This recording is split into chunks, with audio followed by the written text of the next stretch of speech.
Le mouvement pour l'affranchissement et le réveil de l'Afrique, Mara, siégeant à Glasgow, au Bénin, où il a été révélé par Dieu le Créateur les dessous du sous-développement de l'Afrique. Grand Carrefour, votre rendez-vous avec les acteurs de l'éducation, de la formation supérieure et professionnelle.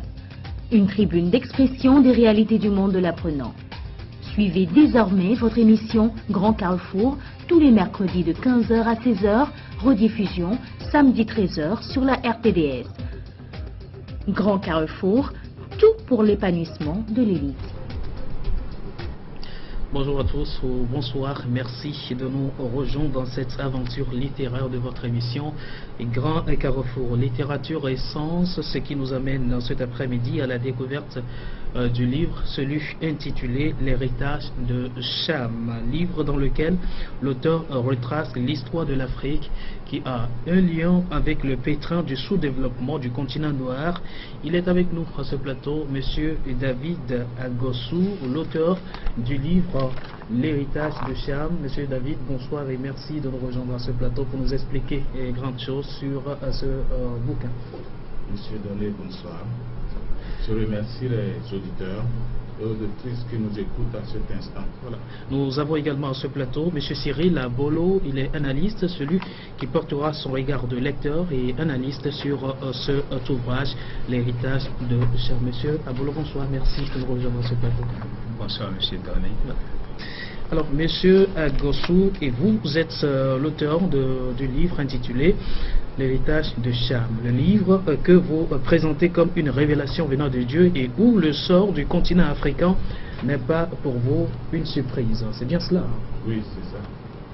Le sort africain n'est pas une surprise, c'est quelque chose qui était écrit dans la Bible depuis longtemps, mais que les Africains ne l'ont pas découvert. Et Dieu vient de me faire la révélation en ces termes. Comment avez-vous traité la malédiction de Canaan? C'est elle qui est à la base du sous-développement de l'Afrique. Alors, l'héritage de Cham. Cham, qui est Cham? Un personnage, une personne, et que vous représentez aujourd'hui à travers l'Afrique. Qui est ce Cham et quel est ce lien historique que vous retracez avec l'Afrique? Cham est l'un des 3 fils de Noé. Après le déluge, il y avait 8 personnes sur la terre qui sont chargées de repeupler la terre, d'hommes et de femmes, dont 3 fils de Noé, sa femme et lui-même, au total 8 personnes. Donc Cham faisait partie de ces 8 personnes-là. Et donc, vous, monsieur Abolo, vous avez lu cet ouvrage. Trouvez-vous aujourd'hui que l'Afrique représente ce qui est écrit entre les lignes de cette œuvre, de ce livre? Bon, l'Afrique représente, répondre à ces questions, c'est revenir à l'autre question primordiale de savoir est-ce que les Africains sont descendants de Cham ou bien de Canaan. Je pense que le livre a essayé de répondre. D'abord, il faudrait dire que j'ai trouvé ce livre-là un livre à la fois religieux, spirituel, et scientifique, hein? Oui, sociologique aussi, religieux. Pourquoi? Parce que ça pose un problème avec des principes chrétiens, spirituels, parce que c'est parti d'une révélation, c'est-à-dire que c'est à partir d'une révélation que l'auteur l'a écrit, c'est-à-dire Dieu lui a dit que le sous-développement de l'Afrique a pour source justement cette malédiction. Et maintenant, ce livre-là qui pose un problème important, et ça nous renvoie justement à nous poser la question de savoir est-ce que les Noirs, les Africains sont descendants de Cham et de Canaan, et est-ce qu'ils ont pour héritage justement cette malédiction-là? Je pense que quand nous allons dans le livre qui est structuré en 2 parties, dans la première partie, on a le problème qui est posé, les conditions dans lesquelles il y a eu l'énoncé de cette malédiction. Maintenant, dans la deuxième partie, à la page 68, par exemple, dit d'où provient notre sous-développement. Donc, à partir de ce moment-là, l'auteur, un homme averti, qui a eu cette révélation s'est dit, je vais aller faire des recherches pour savoir si effectivement les Noirs seraient des descendants de Canaan. Et donc, dès les premières lignes d'où provient notre sous-développement, il est écrit, selon cet archive du 9e siècle, toute la terre partagée en 3 parties entre les enfants de Noé, ceci prouve que Cham a reçu au partage dans la période pré-abrahamique, certainement la partie qui est l'Afrique actuelle. Je pense probablement, continue l'auteur, que c'est à cause de la malédiction que les fils de Cham ont hérité d'une portion de terre où les gens deviendraient noirs.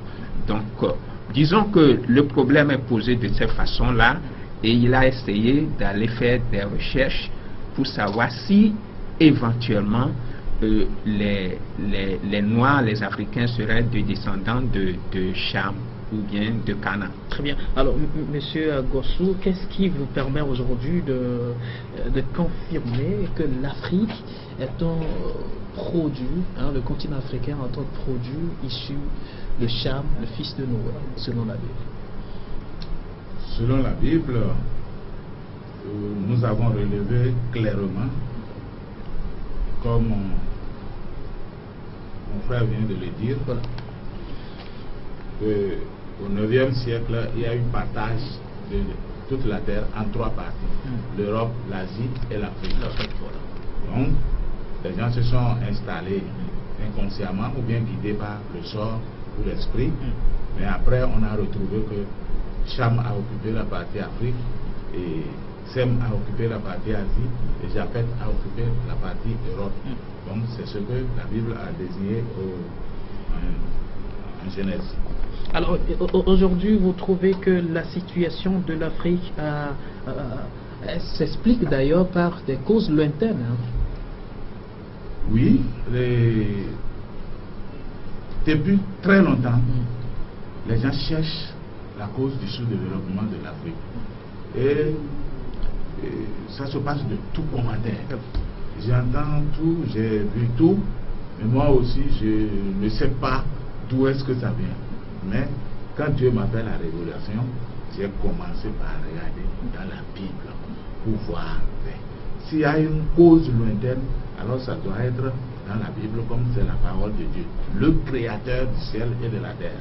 Donc c'est ainsi que je suis allé dans la Bible et j'ai vu que effectivement l'Afrique, la cause de l'Afrique, ça provient de l'héritage de Cham ou de la malédiction qui a été prononcée sur Canaan.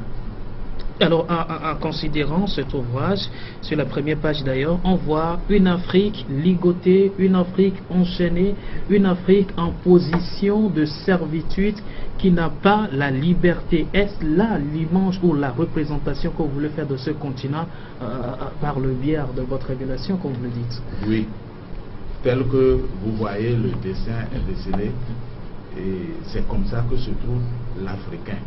Si nous voulons bien définir, nous voyons que cet Africain, il est assis inconfortablement dans l'Afrique, et les mains liées derrière, les pieds liés, enchaînés au monde, avec l'Europe et l'Asie qui les contrôlent sur la tête. Donc, si tu lèves la tête pour les regarder dans les yeux, il y a un contrôleur là qui te perce la tête et tu meurs. C'est le cas de tous les présidents africains. Parce que en levant la tête pour regarder les Européens ou les Asiatiques dans les yeux, il est en train de refuser ou bien de prendre égard de leur maître que Dieu a établi sur l'Afrique. Et pour voir comment Dieu les avait établis sur l'Afrique, c'est que nous avons vu, pour nous retourner à l'histoire vraie, nous avons vu que le processus est un peu long. Et nous avons vu que ce qui est écrit en Genèse 9, verset 25, est confirmé dans des termes différents par Ésaïe 43 et 45, verset 14. De même, Ézéchiel 29, 30, 31 et 32. Nous ne pouvons pas tout lire, mais j'énonce les versets là avec les chapitres pour que ceux qui ont la Bible puissent lire et étudier. Donc pendant longtemps, cela s'est passé de tout commentaire dans l'ignorance générée par les liens de la malédiction. Donc les hommes pensent que cela passerait littéralement ou physiquement. Exemple, certains juifs attendent le Sauveur jusqu'aujourd'hui. Vous voyez, non? De même, les enfants d'Abraham ne savent pas comment ils se sont retrouvés en esclavage, pendant que leur père était averti depuis longtemps que ces enfants iront en esclavage pour 400 ans dans un pays étranger. Donc, ils avaient ça même. Tout ça a été oublié, tout comme ils ont oublié le culte de Dieu, le Créateur. Ça a été oublié et ils faisaient n'importe quoi. Effectivement, si l'on regarde bien dans la Bible, on va voir comment ils se sont retrouvés en esclavage. On ne peut pas tout dire ici maintenant, c'est pourquoi je ramasse cela comme ça. Donc, la chose la plus pertinente, dans l'ordre de Dieu, nous allons essayer de dépouiller un peu pour que les gens comprennent. Quand nous prenons Ésaïe 43 par exemple, au verset 3, je cite: car je suis l'Éternel, ton Dieu, le Saint d'Israël, ton Sauveur. Je donne l'Égypte pour ta rançon, l'Éthiopie et Saba à ta place. Et si nous voyons dans Ésaïe 45, enfonce le clou, chapitre 45 au verset 14, il dit: ainsi parle l'Éternel, les gains de l'Égypte et les profits de l'Éthiopie et ceux des Sabéens à la taille élevée passeront chez toi et seront en toi. Ces peuples marcheront à ta chute, ils passeront enchaînés. Ils se prosterneront devant toi, tout comme vous avez vu l'homme là se prosterner en bas de l'Europe et de l'Asie. Selon vous, cette inscription aujourd'hui se réalise? Quelle est l'image que cela représente aujourd'hui? Et ça donne que nous voyons que l'Égypte, qui était la plus grande puissance du monde, est devenue le plus faible aujourd'hui et le plus pauvre. Il était le plus riche. Donc la Bible le confirme. On pouvait voir cela dans la Bible aussi. Si l'Égypte et par conséquent l'Afrique, c'est bien ça? Oui, l'Égypte, par conséquent l'Afrique, parce que c'est des enfants de Cham. L'Égypte, l'Éthiopie, Saba, tout ça là, c'est les enfants de Cham. Et c'est là où il y avait des villes au moment où l'histoire s'écrivait. Chez nous, par exemple, au Togo ou au Bénin, il n'y avait pas de ville ici. Donc, si nous pouvons voir, au moment où Dieu a détruit l'Égypte, c'est en ce moment-là que les gens ont fui de l'Égypte pour venir s'installer ici. Donc, je peux l'étayer par un verset biblique où nous pouvons voir Ézéchiel 29. Le verset 2 nous dit: fils de l'homme, tourne ta face vers Pharaon. Pharaon était le roi d'Égypte, et prophétise contre lui et contre toute l'Égypte. Je ramènerai les captifs de l'Égypte. Ça, c'est le verset 14. Je les ramènerai dans le pays de Patros, dans le pays de leur origine. Et là, ils formeront un faible royaume. Voilà la plus grande puissance du monde que Dieu a dispersée pendant 40 ans. Et il a dit qu'il va les ramener maintenant dans leur propre pays. Mais ils formeront un faible royaume cette fois-ci. Ce sera le moindre des royaumes, au verset 15. Et il ne s'élèvera plus au-dessus des nations. Donc en disant ça, on va dire que l'Égypte s'élevait au-dessus des nations. L'Égypte commandait les autres nations. Je les diminuerai afin qu'ils ne dominent pas sur les nations. Ça, c'est Dieu même qui a prononcé cela. Il dit: ce royaume ne sera plus pour la maison d'Israël un sujet de confiance. Il lui rappellera son iniquité quand elle se tournait vers eux. Et ils sauront que je suis le Seigneur l'Éternel. Ce qui est discuté là, c'est qu'ils ont laissé le Seigneur, le Dieu créateur. Et ils ont commencé par adorer d'autres dieux. C'est ça que l'Éternel a revendiqué ici pour dire: ils sauront que c'est moi le Seigneur, c'est moi l'Éternel. Très bien. Monsieur Abolo, expliquez aujourd'hui la situation de l'Afrique ou la situation de l'Égypte et par ricochet de par une malédiction venant de Dieu lui-même. N'est pas là une fatalité pour le développement? Une fatalité, je vous posais le problème de cette façon-là. Disons que en réalité, même ceux qui ne sont pas chrétiens, cette idée-là de ce que le sous-développement est une malédiction a effleuré tout le monde. Et les leaders chrétiens, ça, c'est leur préoccupation de tous les jours. Mais c'est qu'on n'a pas le courage au niveau de l'Afrique d'aller chercher. Et je pense que c'est ce qu'il a fait à la base de la révélation de Dieu. Vous savez, lorsque vous lisez les livres, il y a beaucoup de livres qui sont écrits sur le plan chrétien, mais c'est des sujets qui sont peu abordés.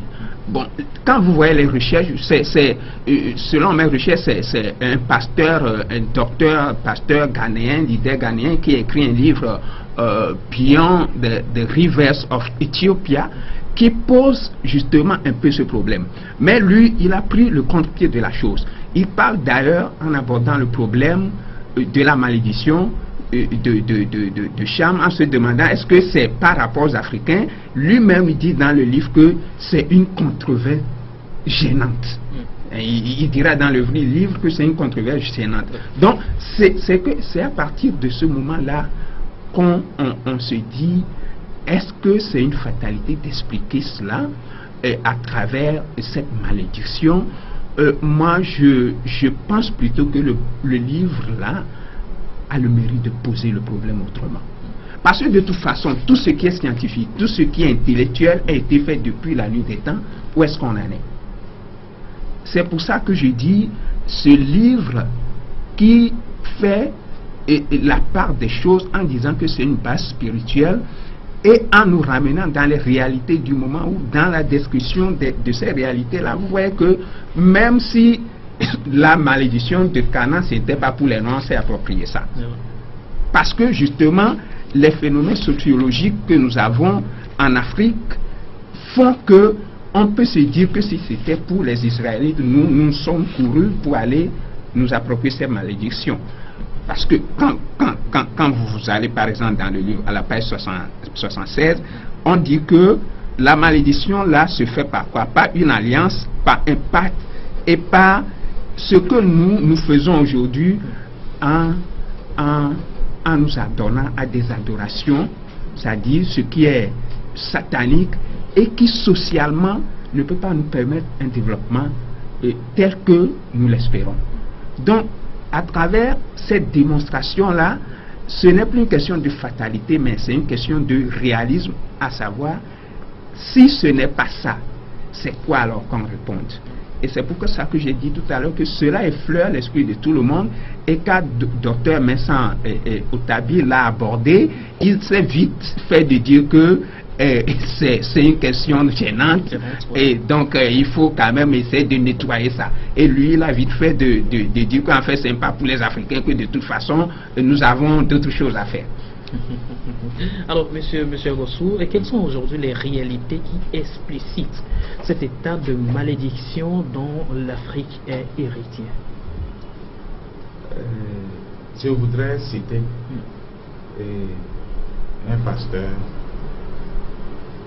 du nom de Jean-Claude Kofi qui avait fait une conférence sur la malédiction des Noirs. Il a dit, je cite, « Depuis des siècles, un peuple gémit, souffre, pleure, se lamente et angoisse.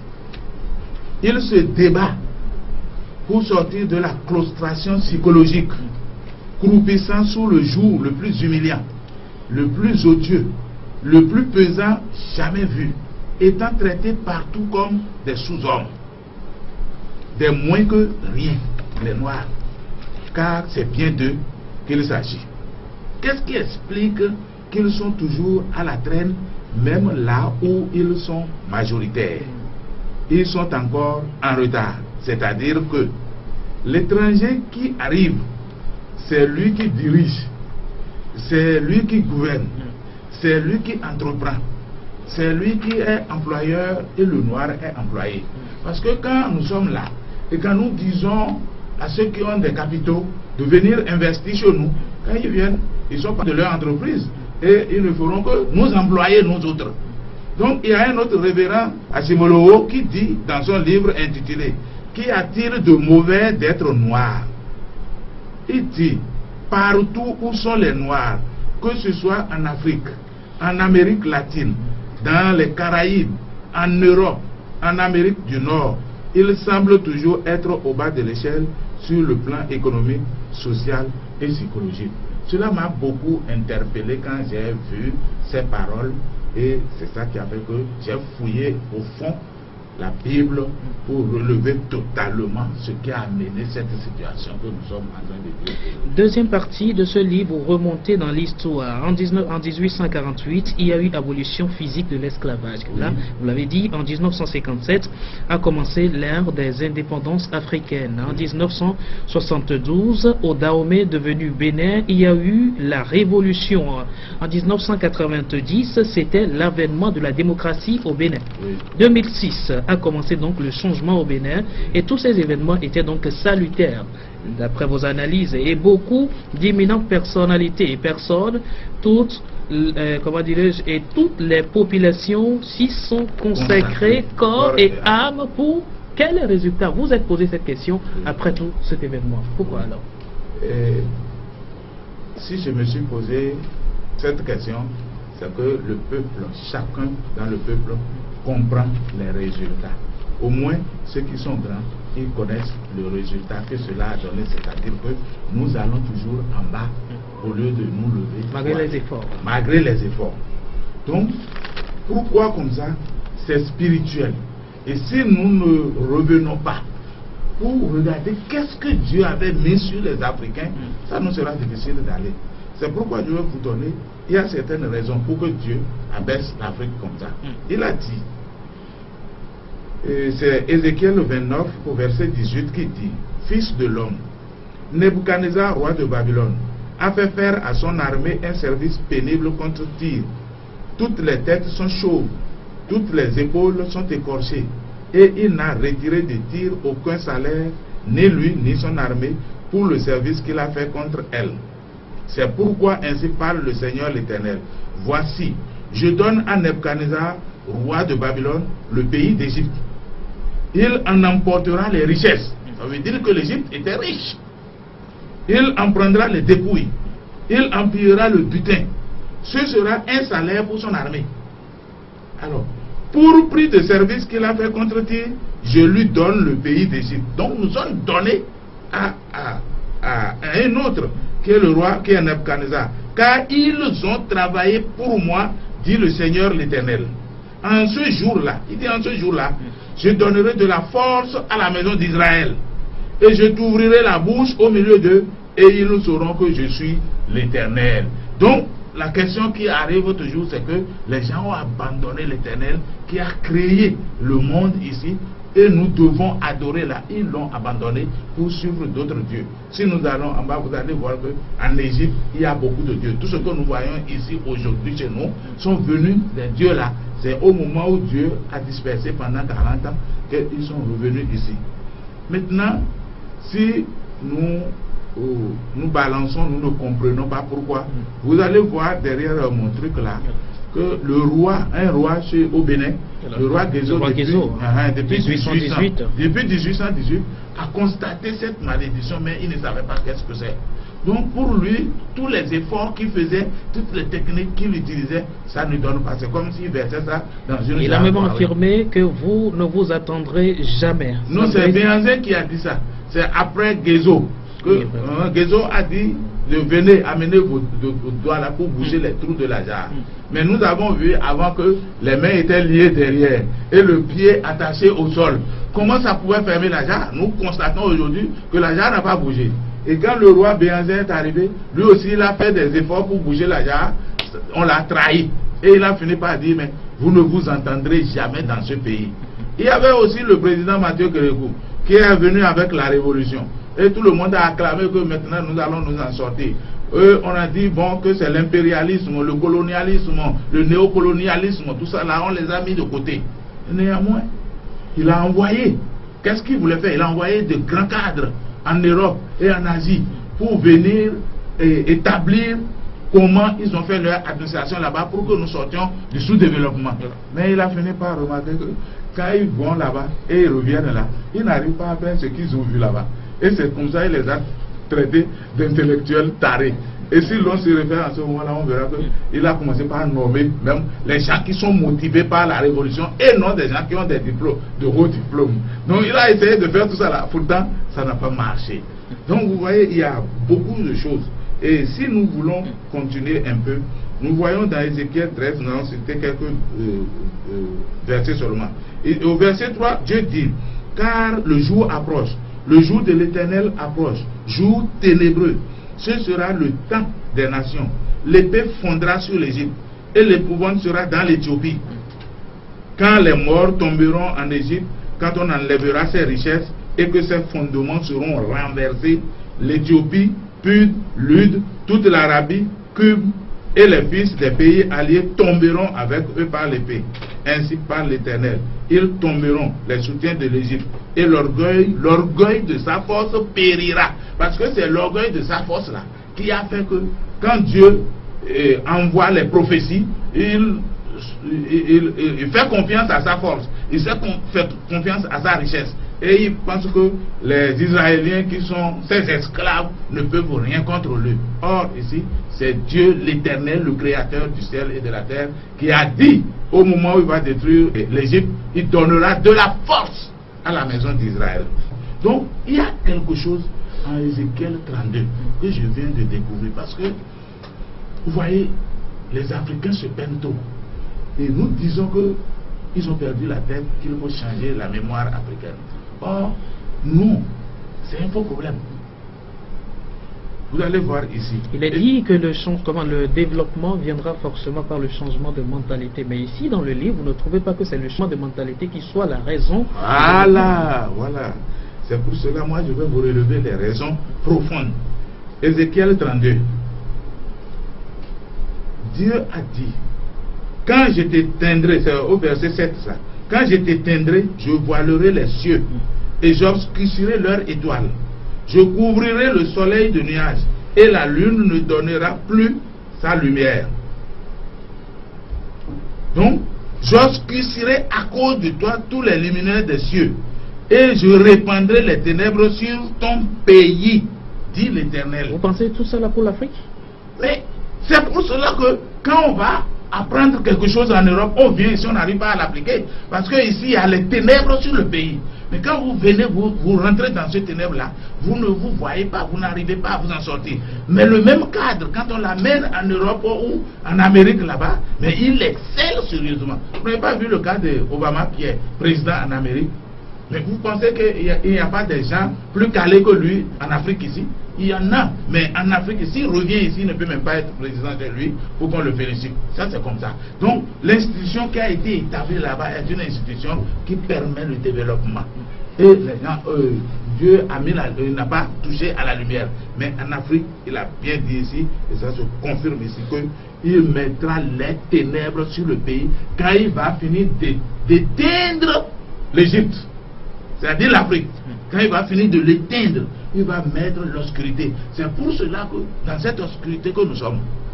Et si les Blancs n'amenaient pas l'école pour fabriquer leurs esclaves, nous serons comme des bêtes et on ne pourra jamais rien faire. Parce que nous sommes là. C'est pourquoi il y a des richesses sur notre terre, mais on n'a jamais cherché comment il faut exploiter ces richesses, qu'est-ce qu'il faut faire. Je vous donnerai un exemple clair. Chez nous ici, pour tuer les gens, c'est avec les gris-gris. Et en Europe, c'est avec fusil ou bien des manchettes. Et quand on va au tribunal, on dit, bon, donne-nous les preuves. C'est ça, non? Ah. Mais chez nous ici, on est parti prendre la loi des Blancs pour mettre dans notre tribunal. Et quand on tue quelqu'un avec sorcellerie, tu vas au tribunal, on te dit que nous ne jugeons pas ça ici. Alors que c'est notre coutume d'origine. Mais au lieu que l'Africain pense comment il faut faire des lois, comment il faut savoir détecter les sorciers là pour que ça finisse. Non, nous ne pensons pas ça, on est là. On attend que ce soit les Européens qui trouvent des techniques pour nous amener. Vous allez voir que dans toutes les choses, c'est comme ça. L'Africain est perché sur la fausse fourche. Hein? Voilà. Alors, M. Apollo, aujourd'hui, l'Afrique, malgré les efforts, ne pourra pas atteindre le développement parce qu'elle a été maudite ou parce qu'elle a été maudite de par son origine? En tout cas, il y a une situation de fait et que tout le monde constate. Moi, je pense que la différence, tout simplement, avec le livre L'héritage de Cham, c'est que ça révèle que cela a une base spirituelle, notamment la malédiction de Canaan. Je pense que la réponse à cette question va se trouver dans les lignes de conclusion du livre où on nous propose ce qu'il faut faire. Ce qu'on nous propose en résumé, c'est tout simplement quoi? C'est que les Africains, de la hiérarchie dirigeante jusque dans les maisons les plus reculées, dans les fermes, ils en sont toujours à chercher des procédés qui les retardent, notamment dans des alliances maléfiques. Dans le livre, on n'a pas le temps de fouiller, mais il est dit à plusieurs niveaux que les responsables, l'élite, au lieu de penser par exemple à faire ce qui est bien pour mériter, donc ils préfèrent aller faire du maraboutage par exemple pour qu'on puisse les garder à leur poste. Est-ce que ça permet de faire révolutionner quelque chose par exemple? Je pense que c'est le problème que pose le livre. C'est-à-dire qu'on est toujours resté dans ces alliances maléfiques-là qui font que notre mentalité n'est que rétrograde. Et c'est justement là le problème. Je vais vous donner un exemple très simple. Regardez nos dirigeants. Vous les voyez par exemple dans des 4x4 derniers cris, avec les Wi-Fi derniers cris, tout, et ils profitent de tout ce qui est progrès et technologique, et ils veulent les avoir. Mais demandez-leur d'appliquer un petit principe qui fait que chez les Blancs, ils ont de l'essor, ils vont vous dire non. Pourquoi? Parce que la mentalité, c'est ça. Et c'est dans cette ambiance-là que même des gens, quand par exemple l'ancien président français, Sarko était venu au Sénégal dire que l'Afrique n'est pas rentrée dans l'histoire, les gens ont crié, est-ce qu'il avait tort? Son seul tort, c'est peut-être de ne pas dire que ses grands frères français avaient aidé dans le colonialisme à installer des personnes qui étaient sous un coup, qui ont transféré un héritage mauvais. C'est seulement ce qu'il n'a pas dit, mais c'est une réalité. Quand vous lisez dans le livre, on est à la page, par exemple, page 90, ça c'est un de nos cousins de l'Afrique du Nord qui dit ceci: l'un des arguments qui tend à revenir dans les débats autour du sous-développement de l'Afrique est celui qui réduit le sous-développement à un phénomène culturel, voire génétique. L'Afrique serait ainsi vouée à rester sous-développée et à dépendre des pays développés. Selon cet argument, si les Africains n'arrivent pas à se développer, c'est qu'ils n'ont ni la culture, ni le gène, ni l'esprit d'entreprise, de l'initiative et de la créativité. Bon, cette dévalorisation est même parfois rabâchée dans des sectes universitaires africains. Vous comprenez ce que ça veut dire? Ça veut dire que les diplômes n'ont rien à voir avec les réalités. Non pas parce qu'on n'apprend pas ce que c'est que les réalités, mais c'est que les mentalités sont ailleurs. C'est ce que ça veut dire. Si dans les milieux universitaires, même le problème se pose, ça veut dire qu'il y a un sérieux problème. Mais un peu plus loin, on dit que l'environnement, on dit ceci: si l'environnement institutionnel dans lequel on évolue n'est pas favorable, notre projet, notre institution ne verra jamais le jour. Les inventions citées plus haut n'auraient peut-être jamais vu le jour si les auteurs étaient restés en Afrique. C'est ce que disait l'auteur tout à l'heure. Apprenez les grands principes en Europe, venez ici appliquer zéro. Ramenez la même personne, peut-être ne serait-ce que en bas de l'Europe, en bas de l'Italie, il applique les mêmes principes, ça marche. Pourquoi? Parce que les mentalités forgent les réalités et sociologiques et contemporaines, et ces réalités-là ne sont pas propices. Vous parlez de mentalité et on parle de malédiction, alors le concept est clair. Hein? Oui, l'auteur l'a dit, que cette malédiction-là a créé quelque chose qui est presque génétique. C'est dans le livre. Pourquoi? Parce que il a fait la colération en disant que il y avait bien sûr la première malédiction que partagent même les Blancs, c'est-à-dire ce qui s'est passé dans le jardin d'Éden pour ceux qui sont chrétiens. Alors, ensuite, il est arrivé à dire que entre-temps, il y a eu ce que Abraham avait fait, que les Africains n'ont pas voulu s'approprier. Maintenant, par la suite, les Africains eux-mêmes ont établi certaines pratiques qui font que de génération en génération, il y a des tendances qui vont agir sur les mentalités des gens. Ce qui fait que, par exemple, quand on est dans un milieu donné, au lieu d'agir pour bien faire, pour que les gens soient avec vous, on va trouver plutôt des traditions de vaudou qui vont faire que on va avoir de l'essor dans son poste, qu'on soit un élu, qu'on soit quelqu'un qu'on va nommer. C'est-à-dire, il est beaucoup plus facile de dire, bon, mon patron, il va être content de moi, il suffit que j'aille voir le charlatan qui va agir sur lui. Au lieu de démontrer qu'on travaille très bien. C'est ça qui fait que la malédiction agit plutôt par ces pratiques-là qui sont devenues presque génétiques. Génétique, hein. Alors, M. Bossou, une Afrique, entre guillemets, maudite. Alors, comment est-ce que l'Afrique est arrivée à maintenant faire de cette bannière de malédiction sa résidence? Bon, par rapport à ce que a dit mon frère, il y a des choses que j'aimerais ajouter.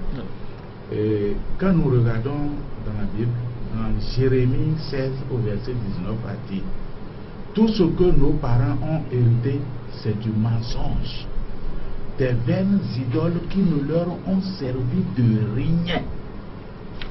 Voyez, tous les dieux qu'on avait, ce sont des vaines idoles qui ne nous ont servi de rien. Et c'est sur ce mensonge que tout est établi en Afrique ici, dans l'obscurité. Moi, je ne parle pas de mentalité faussée, mais dans l'obscurité. Parce que vous ne pouvez pas vous en sortir dans l'obscurité. C'est Dieu même qui a prononcé. Après, quand il va éteindre l'Afrique, il va envoyer l'obscurité. Parce que tu es riche. Si on t'a dépossédé de ta richesse, si tu vois encore tu as de la force, tu vas reprendre. Mais il a dit, il va nous plonger dans l'obscurité. Et nous voyons que nous sommes plongés dans l'obscurité. Et quand on regarde aujourd'hui, c'est que l'Africain n'a rien fait. L'Africain n'a rien fait. Donc, et c'est le Dieu même qui a dit ça. Si nous prenons Jérémie 43, verset 12, il a dit, il mettra le feu dans les temples des dieux d'Égypte. Et il brûlera et il emmènera les dieux captifs. Il se revêtira du pays d'Égypte comme un berger se couvre de son manteau, et il s'en retournera en paix.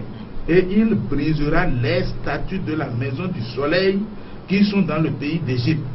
Et il les consumera par le feu. Il consumera par le feu les temples des dieux d'Égypte.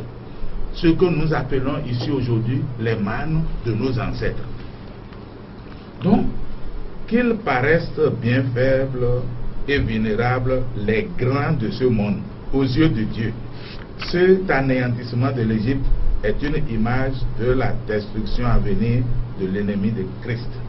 De la même manière qu'il a relevé Israël, il veut relever l'Afrique maintenant, à condition qu'on le reconnaisse comme il l'a toujours voulu.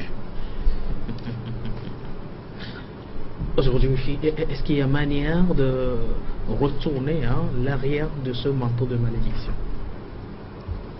Oui, nous allons conclure un peu tout ce que nous venons de dire. Voilà.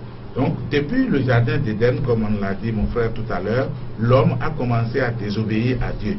Il est puni chaque fois que le souverain Dieu le juge nécessaire. Il fut un temps où il regarde avec tristesse, tel un tendre père, voyant la folie, l'insubordination et la rébellion de ses enfants, et regretta de les avoir créés. Ce qui a amené le déluge pour détruire l'ancien monde, pour se reconstituer avec la génération de Noé que nous sommes maintenant. Et comme il est écrit dans Genèse 9 au verset 22, notre patriarche Cham a vu la nudité de son père et l'a rapporté au dehors, ce qui lui a coûté la malédiction qu'il sera l'esclave des esclaves de ses frères. Nous pouvons conclure donc, premièrement, l'Égypte ou la postérité de Cham, devenue Afrique, était la plus grande puissance du monde et aussi la plus riche. Nous disons le berceau de l'humanité à cause de son rôle important au début de notre ère. 2. À cause de l'orgueil de Pharaon et la pratique d'adoration de beaucoup d'autres dieux en Égypte, tout comme Dieu avait décidé du déluge et exécuté, il a décidé la destruction de l'Égypte et l'a exécuté aussi. Parce qu'il prévient. Donc quand il prévient, il suffit de retourner pour dire, ah Dieu, pardon, ne nous fais pas ce mal-là. Mais l'Égypte, on l'a prévenu pendant des années, mais l'Égypte ne s'est jamais retournée. Donc, troisièmement, Dieu a dit que quand Pharaon s'éteindra, il mettra les ténèbres sur son pays. Ça veut dire que il saisira toutes ses facultés mentales de développement de nouvelles richesses. C'est ça le problème.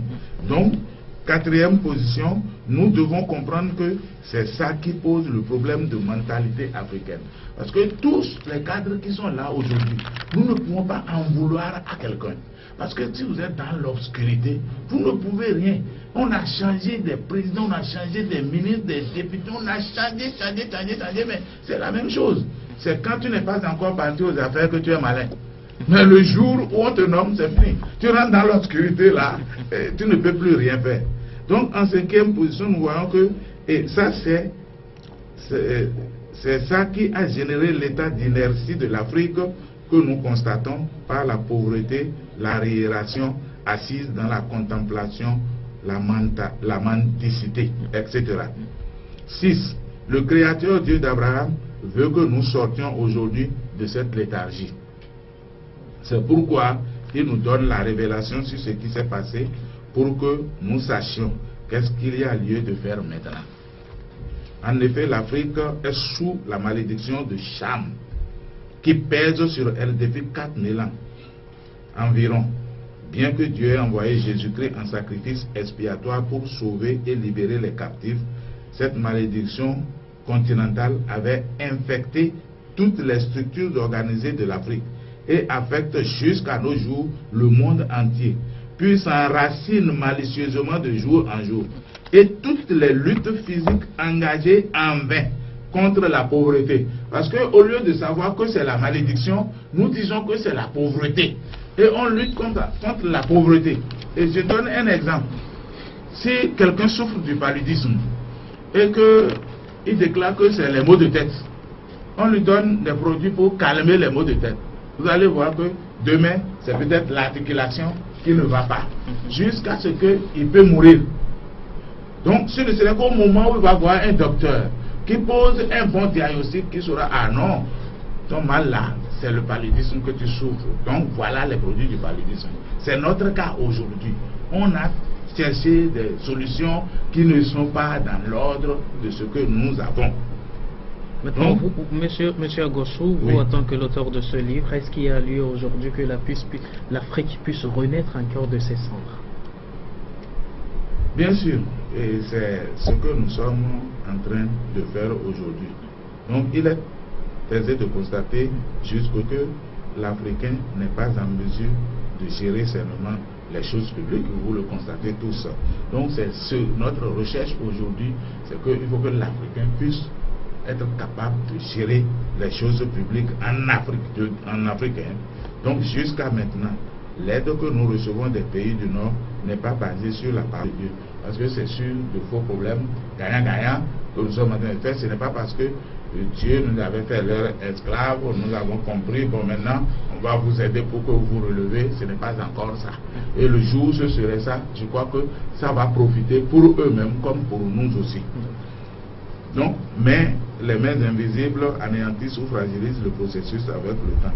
Donc, notre affranchissement de ces mains invisibles serait la bonne fondation ou refondation du départ de l'émergence de l'Afrique. Autrement dit, nous recevons des aides étrangères pendant longtemps, mais les querelles, les tripatouillages, les animosités, l'égocentrisme, les malversations qui sont les manifestations de cette malédiction ne nous permettront jamais de nous développer réellement. Le développement, il s'agit de savoir comment l'Afrique doit se développer. L'Afrique doit se développer en inventant, en sachant lui-même chercher des ressources dans son sol. Parce que ce qui a été fait jusqu'aujourd'hui, nous sommes les bras croisés, nous sommes dans l'obscurité, nous ne cherchons rien. Et c'est les autres qui viennent découvrir ce qu'il y a dans notre sol. À partir de ce moment, si nous voulons être logiques, nous devons savoir que ces richesses ne sont pas pour nous, c'est pour développer chez eux. C'est pourquoi ils viennent, ils imposent les prix. Mais si nous sommes conséquents et que nous avons ouvert les yeux nous-mêmes, et que nous commençons par faire quelque chose, c'est qu'on va se mettre tête à tête et on va discuter du prix. Mais aujourd'hui, ce n'est pas encore ça. Donc, il faut savoir que ça viendra. Donc, en ce qui concerne comment nous allons nous en sortir. Parce que au fond, Dieu qui a donné la révélation, il a aussi accompagné des solutions pour que nous en sortions. Mais avant d'aborder ces solutions, c'est ce que nous avons fait au préalable. Il faut bien comprendre que c'est Dieu lui-même qui a ordonné notre situation. Et quand lui, il a ordonné notre situation, si on ne retourne pas le voir, c'est que ça ne peut pas être arrangé. Parce qu'il a fait ça pour dire que nous devons le reconnaître en tant que Dieu le Créateur. Mais si les gens ne le reconnaissent pas, nous serons toujours dans notre pauvreté. Donc il ne peut pas avoir de solution sans nous référer au principe du Créateur qui est l'auteur de notre situation. Toute autre manière continuera de nous plonger dans le gouffre comme cela se passe maintenant. Il faut à juste titre considérer que l'obscurité qui nous couvre toujours, et c'est pour cela qu'on constate que les intellectuels sont tarés voyant le résultat de leur travail. Ils s'efforcent comme le roi Pharaon le faisait jusqu'à son extinction. Maintenant que nous savons qui nous sommes, d'où venons-nous et comment nous sommes arrivés à cette situation, nous pouvons voir clairement que nous ne pouvons que nous fonder sur les principes de Dieu énoncés dans la Bible pour nous en sortir du sous-développement. Je cite, vous voulez, Matthieu 6 au verset 33. Cherchez premièrement le royaume et la justice de Dieu, et toutes les choses seront données par-dessus. C'est la seule voie pouvant sortir l'Afrique du sous-développement. Toutes les techniques physiques développées n'aboutiront qu'après ça là. Parce que tout ce qu'on est en train de faire maintenant là, on se débrouille. Tout est bon, mais dans l'obscurité. Si on voit Dieu, que Dieu, on le supplie qu'il enlève l'obscurité, vous allez voir que les Africains vont dépasser beaucoup dans le monde. Et nous pouvons être la référence de la grande puissance qu'on avait perdue depuis longtemps. Très bien. Chercher Dieu, c'est la solution par excellence pour pouvoir atteindre le développement et sortir d'ailleurs du sous-développement. Monsieur Abolo, l'Afrique aujourd'hui peut-elle retrouver son rayonnement? Bon, je pense que l'auteur a déjà abondé dans les solutions possibles. Je pense qu'il a parlé des étapes. Et dans le livre, dans les dernières lignes, il parlait de réfléchir à ce qu'on a déjà fait, par exemple. 3, hein? Oui, regardez par exemple où nous en sommes avec Dieu, c'est important ça. Lorsque moi j'ai lu ce livre, lorsque j'ai compris que c'était une révélation, je me suis demandé pourquoi pas des grands hommes bibliques et religieux à travers le monde. C'est au Bénin avec un frère, un simple frère. Mais regardez, le Bénin ce n'est pas n'importe quoi en matière justement de sources païennes. Voilà. Deuxième pays au monde après le Brésil en tant que source païenne. Or justement dans l'histoire, il a raconté tout à l'heure, depuis le temps de Korokou, vous savez que le président actuel béninois, c'est un chrétien charismatique. Enfin c'était quand je l'ai connu. Mais Kérékou a eu une vision biblique avant de pouvoir transformer le Bénin tel que ça a été. Les gens n'ont pas compris ça. Kérékou, grand praticien vaudou dans les années 90, ce n'est pas seulement par simple acceptation, Dieu s'est révélé à lui. La preuve, lorsque Kérékou II était là, il était venu avec la Bible. Je pense que quand cette révélation-là est venue du Bénin, j'ai compris après pourquoi. Parce que si des gens qui prônent l'identité de vaudou se mettent à voir la révélation que le problème de l'Afrique c'est à travers les pratiques de ce genre, eh bien les solutions c'est ce qui est proposé dans le livre, parce que quand nous lisons par exemple à la page 105, on dit ceci, l'auteur écrit ceci: faisons le point, regardons où nous en sommes avec Dieu, où nous a conduit la négligence, l'indifférence, la cupidité, l'égoïsme, l'obscurantisme dont il parle tant, le rejet de notre Créateur, qui sont le résultat de la manifestation de la malédiction de Cham. Ok? Et d'aller à l'autre exemple, qui est le bon exemple, plutôt regardez le peuple juif. Le peuple juif, sur tous les pays africains, a à peine 15 années de naissance. À peine 15 années, mais regardez-les. Or, voyez comment est-ce qu'ils fonctionnent. Ils ont pris tout ce qui est positif dans l'histoire contemporaine du monde pour appliquer au plan politique, au plan géographique. Vous voyez, ils ont piqué tout ce qui est positif que des gens ont appliqué dans le monde. Pourquoi? Parce que ils sont un peuple inspiré par Dieu. Sinon, c'est l'État qui est l'État le plus en guerre dans le monde. Mais vous n'entendez jamais de troubles sociaux dans ce pays-là. Jamais, jamais. Ils sont contre d'autres ennemis à l'extérieur, mais il n'y a jamais eu une petite rébellion, par exemple, en Israël. Pourquoi? Parce que ils ont demandé à Dieu qu'est-ce qu'on peut faire. Dieu leur a dit, appliquez tes principes que ce pays-là a déjà appliqué pour que ça marche. Et cela, c'est une manière de dire que lorsque on retourne à Dieu, Dieu nous inspire toujours. Le mauvais exemple, c'était le Bénin, qui est devenu le bon exemple. Moi, j'ai été au Bénin enfant dans les années 88-80. Je suis retourné dans les années 90. J'ai été ébahi dans les années 87 de retourner au Bénin. Aujourd'hui, qu'est-ce que certains pays ont à envier au Bénin? Et qu'est-ce qui a fait ça, selon mon jugement? C'est parce que le président Kérékou, entre-temps, s'est dit toutes ces foutaises de fétichisme que je pratiquais, je laisse ça, Dieu m'a donné une autre vision, et c'est ça qui lui a permis d'accepter. Peut-être on pourrait tout simplement dire que Dieu lui a fait la grâce de le toucher pour le faire, mais prions pour que ici Dieu me touche, par sa grâce, Dieu touche le grand frère, Dieu touche les autres par ces grâces-là, pour qu'on ait la lumière, pour qu'on arrive à une autre dimension qui est celle d'avoir une source spirituelle divine, afin de ne plus être dans cette tendance à agir comme si on est sous le coup d'une malédiction. En tout cas, l'auteur l'a déclaré que pour lui, c'est qu'on est sous le coup d'une malédiction, et à moins de retourner à Dieu, on en demeurera toujours là. Très bien, Monsieur David Agossou, nous sommes pratiquement arrivés à la fin. Qu'est-ce qu'on peut retenir de ce bouquin, l'héritage de Charles, en guise de conclusion?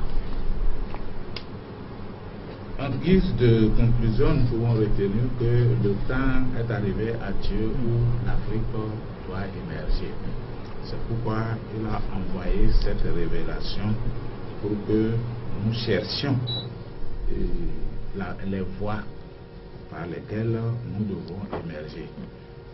Mon frère a dit quelque chose tout à l'heure qui m'a touché un peu, que je rappelle.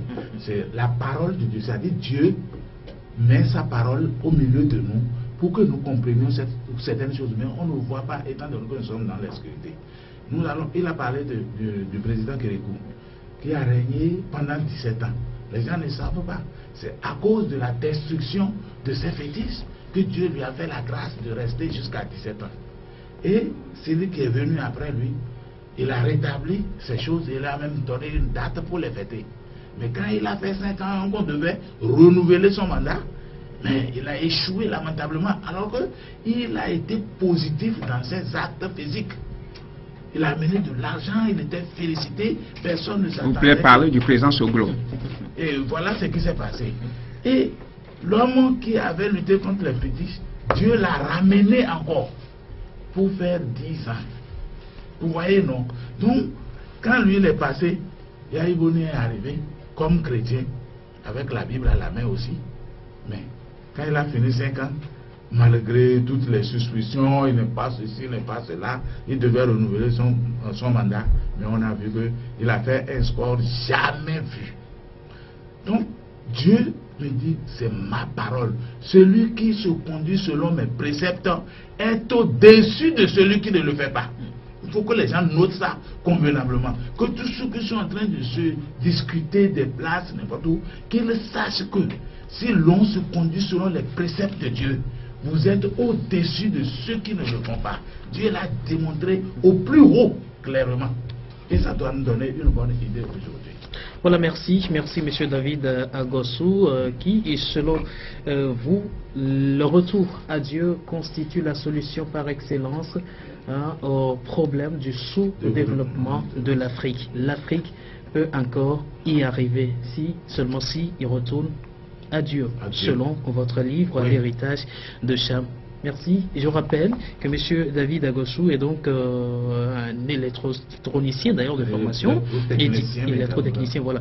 Il a été directeur général des ateliers Legos et donc est appelé au ministère d'aide en 2004. Il est donc au ministère d'aide en 2004. Il a répondu positivement à cet appel à l'évangélisation dans les 41 collines au Bénin, missionnaire à Leavenworth, mission Bénin Annès de Glazou. Oui. Voilà, merci. Tout sur lui et donc un écrivain de par la force des choses, bien sûr, comme il a dit, c'est une révélation et donc il attend à entamer la deuxième partie de son livre, L'héritage de Cham. Merci, M. David. Merci, M. Abolo, de nous avoir aidé voilà, dans l'explication des lignes de ce bouquin. Chers téléspectateurs, merci d'avoir été les nôtres. La séance prochaine, nous sommes encore ensemble pour d'autres rendez-vous éducatifs, pourquoi pas littéraires aussi. Au revoir. Merci. Grand Carrefour, votre rendez-vous avec les acteurs de l'éducation, de la formation supérieure et professionnelle. Une tribune d'expression des réalités du monde de l'apprenant. Suivez désormais votre émission Grand Carrefour tous les mercredis de 15h à 16h, rediffusion samedi 13h sur la RTDS. Grand Carrefour, tout pour l'épanouissement de l'élite.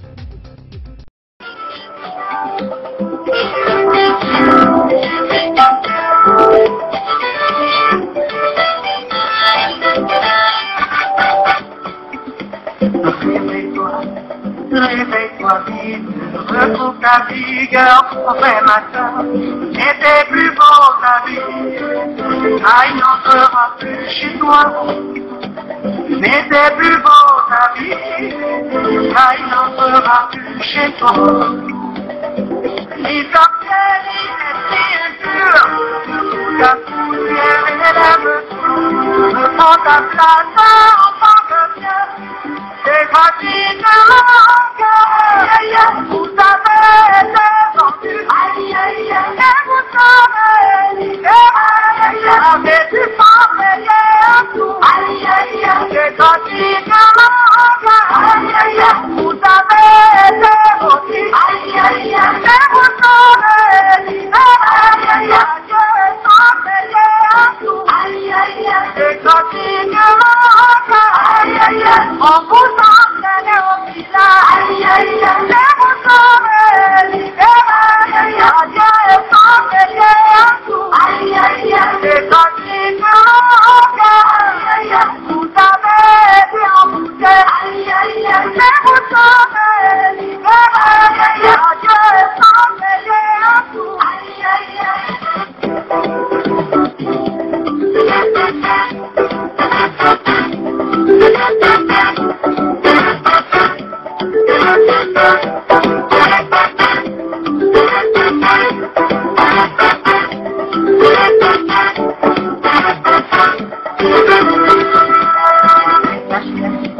Les dieux du temps obéis à la voix de l'Éternel, mais en pratique c'est loin de nous les liens de servitude, mais en pratique c'est loin de nous les liens de servitude.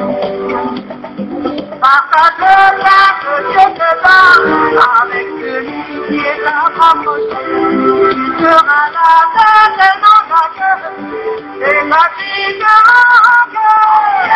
vous savez les vendus, et vous serez libérés, avec du sang payé à tout, c'est gratuitement cœur, on vous a rendu chéri, et vous serez libérés, Dieu est sans payé à tout, c'est gratuitement cœur, on ne peut pas tout travailler, et vous serez libérés, Dieu est sans payé à tout, c'est gratuitement cœur, on vous enseigne au village, et vous serez libérés, Dieu est sans payé à tout. Hey, Kaka Bosu, Kaka Bali, Kaka Angelo,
Thank you.